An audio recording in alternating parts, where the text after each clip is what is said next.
Sir આપણે ટ્રાન્સફોર્મરને લગતા interview માટેના પ્રશ્નો અને જવાબનો વિડીયો બનાવ્યો હતો।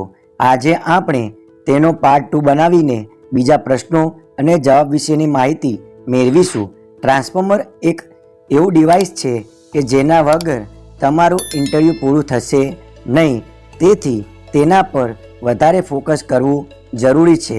પહેલો પ્રશ્ન એવો જ કરશે કે ટ્રાન્સફોર્મર શું છે? ત્યારે આપણે કહેવાનું છે કે ટ્રાન્સફોર્મર એક સ્ટેટિક ડિવાઇસ છે જે ફ્રીક્વન્સીમાં ચેન્જ કર્યા વગર વોલ્ટેજમાં વધારો કે ઘટાડો કરે છે।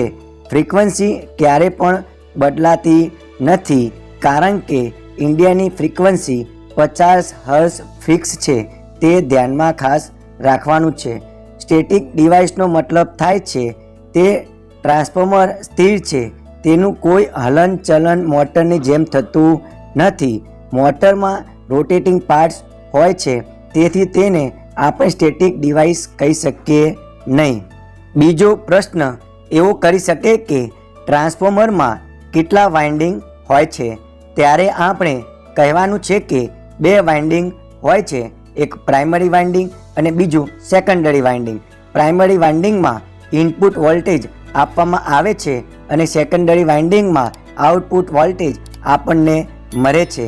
ત્રીજો પ્રશ્ન કન્ફ્યુઝ કરે તેવો પણ હોઈ શકે છે કે કોર લોસને આયર્ન લોસ પણ કહી શકાય? ત્યારે આપણને કહેવાનું છે કે હા, કહી શકાય છે, કારણ કે કોર પણ આયર્ન એટલે કે લોખંડની બનેલી હોય છે, એટલે કે તેને કોર લોસ કહીએ કે આયર્ન લોસ કહીએ, બંને જ સરખા જ છે। ચોથા નંબરનો પ્રશ્ન એવો કરી શકે કે ટ્રાન્સફોર્મરમાં કન્ઝર્વેટર ટેન્ક ક્યાં લાગેલી હોય છે, તેનું કામ શું છે? ત્યારે આપણે કહીશું કે ટ્રાન્સફોર્મર ટેન્કની ઉપરના ભાગે કન્ઝર્વેટર ટેન્ક લાગેલી હોય છે।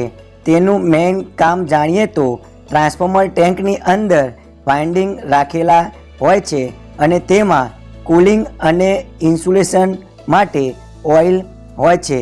હવે જ્યારે ટ્રાન્સફોર્મર લોડ સાથે કનેક્ટ હોય ત્યારે ટ્રાન્સફોર્મરનું ટેમ્પરેચર વધે છે, તેથી ઓઇલનું ટેમ્પરેચર પણ વધે છે। ઓઇલના ટેમ્પરેચરમાં વધારો થવાથી ઓઇલ એક્સપાન્ડ મતલબ કે તેના કદમાં વધારો થશે અને વધારાનું ઓઇલ આ કન્ઝર્વેટર ટેન્કમાં જશે। જ્યારે ટ્રાન્સફોર્મર નોર્મલ કન્ડિશનમાં આવે ત્યારે ઓઇલનું કદ ઘટે છે, ત્યારે કન્ઝર્વેટર ટેન્કની અંદર રહેલ ઓઇલ ટ્રાન્સફોર્મર ટેન્કમાં પાછું આવી જાય છે। ટ્રાન્સફોર્મર ઓઇલના કદમાં વધારાનું ઉદાહરણથી સમજીએ તો દૂધને ગરમ કરીએ ત્યારે અમુક ટેમ્પરેચર બાદ દૂધ ઉબળવા લાગે છે, ત્યારે દૂધ ઉપરના ભાગ સુધી આવશે, એટલે કે તેના કદમાં વધારો થશે। દૂધ જ્યારે ઠંડુ થઈ નોર્મલ કન્ડિશનમાં આવે છે ત્યારે તે નોર્મલ થઈ જશે, એટલે કે તેના કદમાં ઘટાડો થશે। પાંચમો પ્રશ્ન એવો પણ કરી શકે કે મેજરિંગ ટ્રાન્સફોર્મર કયા છે, તે કેમ ઉપયોગમાં લેવાય છે? ત્યારે આપણે જવાબના રૂપમાં કહેવાનું છે કે મેજરિંગ ટ્રાન્સફોર્મર એક સીટી અને બીજું પીટી। સીટીનું પૂરું નામ થાય છે કરંટ ટ્રાન્સફોર્મર અને પીટીનું પૂરું નામ થાય છે પોટેન્શિયલ ટ્રાન્સફોર્મર। સીટીનો ઉપયોગ કરંટને મેજર કરવા માટે થાય છે અને પીટીનો ઉપયોગ વોલ્ટેજને મેજર કરવા માટે થાય છે। આવા ઇન્ટરવ્યૂને લગતા પ્રશ્નો અને તેના જવાબ જો આપણને પસંદ આવતા હોય તો કોમેન્ટમાં હા લખીને મને મોટિવેશન જરૂરથી આપજો, જેથી આવા જ વિડીયો બનાવીને મૂકતો રહીશ। Thank you.